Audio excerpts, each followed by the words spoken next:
बुद्धि जड़ दिखने के कारण उनको जड़ भरत कहने लगे। अब भाई और पिताजी माताजी तो चले गए भगवान के धाम। भाइयों ने सोचा किसी काम का नहीं, इसकी शादी कराएंगे तो ये खुद भी दुख पाएगा और पत्नी भी दुख पाएगी। उसे खेत पे भेजने लगे कि जा खेत की रखवाली करना, चिड़िया डांटना, चिड़ियों को भगाना, वो अन्न को खा जाएगी। जड़ भरत जी महाराज खेत पे गए तो वह चिड़ियाओं को उड़ावे नहीं, भगावे नहीं, और कहे राम जी की चिड़िया राम जी को खेत, खाओ ये चिड़िया भर भर पेट, राम जी की चिड़िया राम जी को खेत, खाओ हमारी चिड़िया भर भर पेट। चिड़ियों को पक्षियों को बुलाते और अन्न खिलाते महाराज। एक दिन भाइयों को पता चला कि ये तो और ज्यादा नुकसान कर रहा, किसी काम का नहीं, घर से बाहर निकाल देना चाहिए। तो लात मारकर भाइयों ने बाहर निकाल दिया। रज महाराज जड़ भरत जी महाराज गांव से बाहर निकल गए। कोई चिंता नहीं, कोई मार रहा, पीट रहा, घर से निकाल रहा, कोई गाली दे रहा, कुछ भी कर रहा, कोई फर्क नहीं पड़ता। किसी से दुनिया में किसी से कोई मतलब नहीं, इतना सा भी मतलब नहीं, बस अपने भजन में मस्त। कोई मार भी रहा तो वाह ठीक है। घूमते गामते जंगल में गए।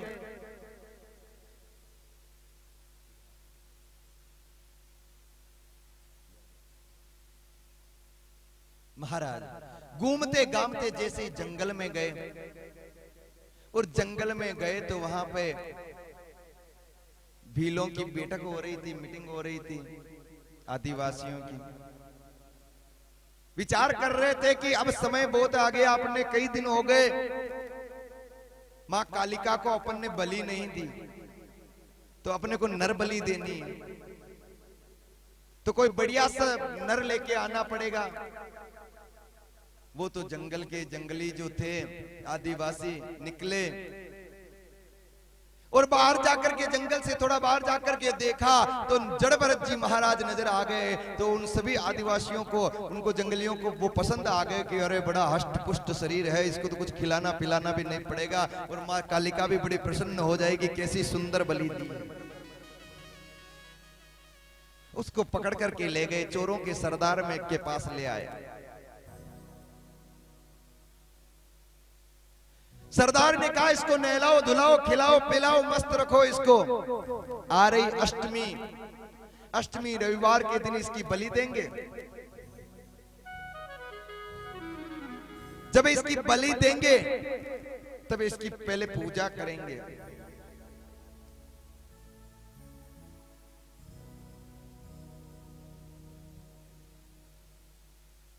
महाराज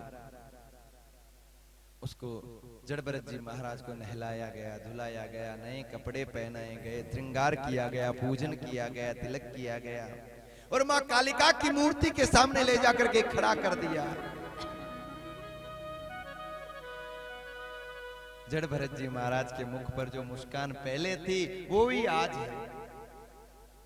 घर से निकाल दिया तो भी कोई तकलीफ नहीं, चोरों ने पकड़ लिया तो भी कोई तकलीफ नहीं, और बलि के लिए सामने लेके जा रहे हैं कोई, तो भी कोई रोष नहीं। महाराज वो जैसे हैं वैसे की वैसे ही समान अवस्था में है।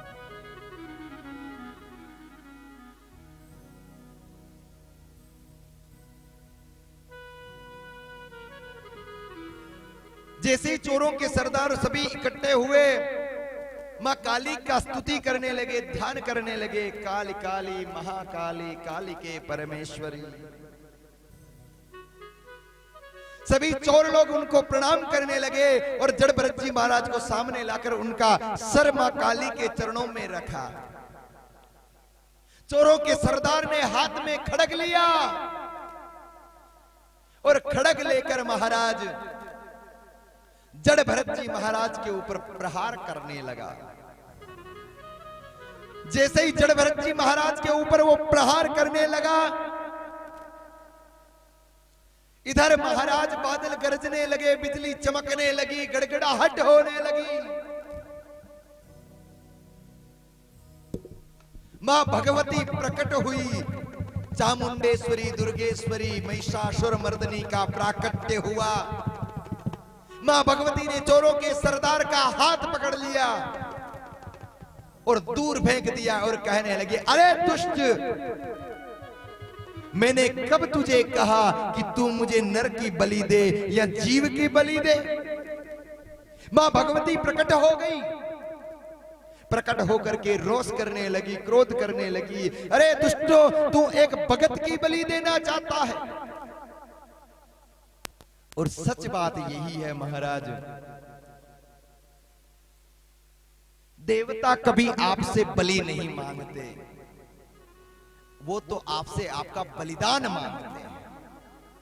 आप बिना बोलने वाले जीवों का वहां जाकर के हत्या कर देते हो और कहते हो कि हमने पूजा कर ली,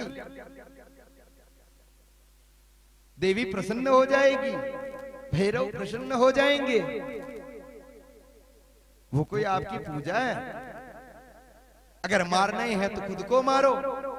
बलि दी जाती थी पहले, रावण ने दी, अपने माथे को काट करके महाराज महादेव के चरणों में रख दिया था, वो थी बलि। है सामर्थ्य तो खुद की बलि दो। जो बोल नहीं सकते, जो पीड़ा को व्यक्त नहीं कर सकते, जो रो नहीं सकते, उनको आप उनके बलि दे रहे हो, उनको मार रहे हो। बलि देने का अर्थ किसी जीव की बलि देना नहीं होता है। बलि देने का अर्थ है कि आप अपने काम की बलि दो, आप क्रोध की बलि दो, लोभ की बलि दो, मोह की बलि दो, इन पुरुषार्थों की बलि दो।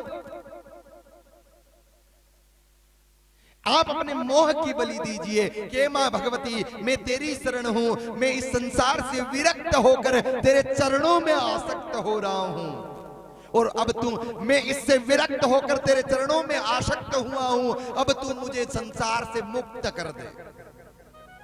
यह है बलि। आप जबरदस्ती कुछ भी कर लेते हैं। मां भगवती प्रकट होती है, जड़ भरत जी महाराज की रक्षा करती है, चोर भाग जाते हैं। अब जड़ भरत जी महाराज काली के मैया की स्तुति करते हैं।